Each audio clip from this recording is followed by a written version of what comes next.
संजय सिंह लगातार आरोप लगा रहे हैं भारतीय जनता पार्टी के ऊपर, और आज अगर आरएसएस ने समर्थन किया है अडानी को, तो कह रहे हैं कि मोदी सरकार को बचाने के लिए, मोदी जी को बचाने के लिए आरएसएस समर्थन दे रही है अडानी। मैडम, ये तो आपको पता ही है कि आम आदमी पार्टी का चरित्र ही है शूट एंड स्कूप का। वो किसी के ऊपर कोई भी इल्जाम लगाते हैं, बेबुनियाद इल्जाम लगाते हैं और फिर भाग जाते हैं और फिर माफिया मांगते फिरते हैं। ये आपको चरित्र उनका मालूम है।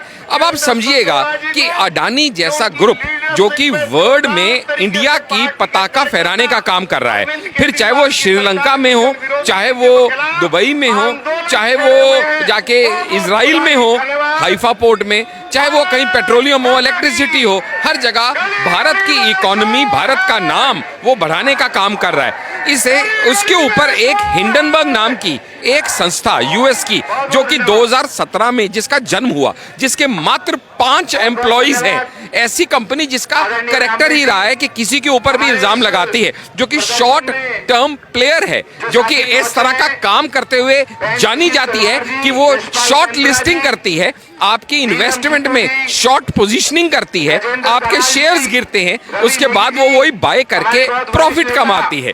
एक ऐसी संस्था के कहने भर से बस हमारे यहाँ तो जितने जयचंद हैं वो तैयार बैठे हैं कि हिंदुस्तान के विरुद्ध कुछ कहिए, हम बैठे हैं ना आपकी मदद करने के लिए। मोदी को हराने की चाह में वो इतने गिर गए हैं कि कब वो देशभक्त से देशद्रोही हो गए, इस तक का उनको शर्म और इल्म नहीं है।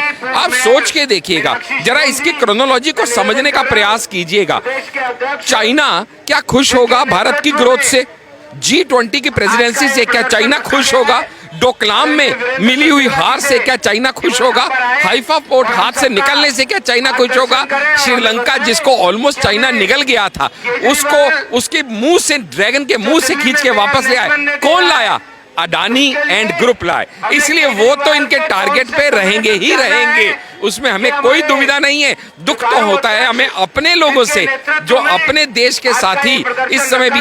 मालूम है आपको मैडम, जब ये जलियांवाला बाग का एपिसोड हुआ था, तो जलियांवाला बाग में हमारे प्यारे हिंदुस्तानियों को गोलियां किसने मारी थी?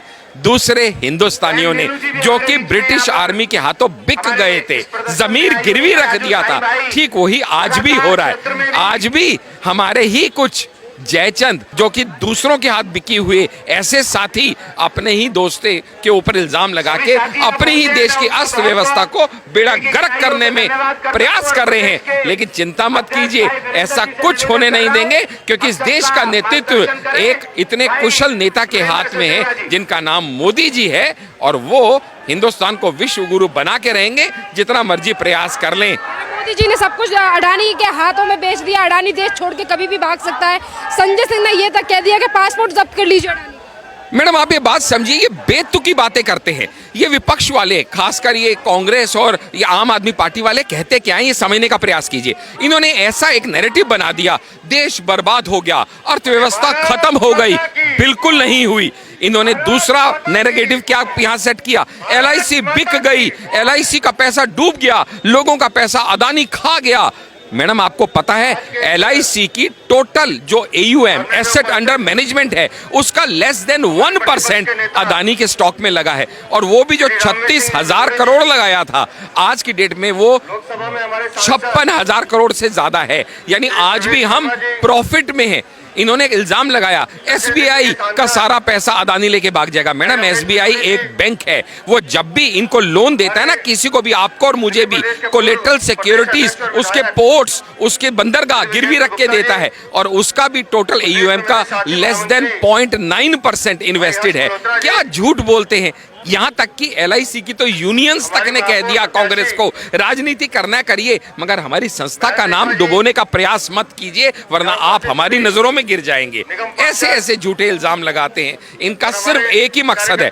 मैडम, आपको मालूम है, महाभारत की एक कहानी अगर मैं आपको सुनाऊं आपके दर्शकों के बेनिफिट के लिए, आपको लगता रहेगा कि जो दो महान योद्धा थे, एक थे कर्ण और एक थे अर्जुन, और जो उसकी लड़ाई का निर्णायक युद्ध था इन दोनों के बीच था। नहीं, असल में कर्ण और अर्जुन के बीच का युद्ध नहीं था, ये युद्ध था कृष्ण और शैल्य के बीच का। अब आप कहेंगे डॉक्टर आशीष, हम कृष्ण को तो जानते हैं, ये शैल्य कौन था? शैल्य पांडवों का मामा था, जिसको मजबूरन एक वचन देने की वजह से कौरवों की तरफ से लड़ना पड़ा।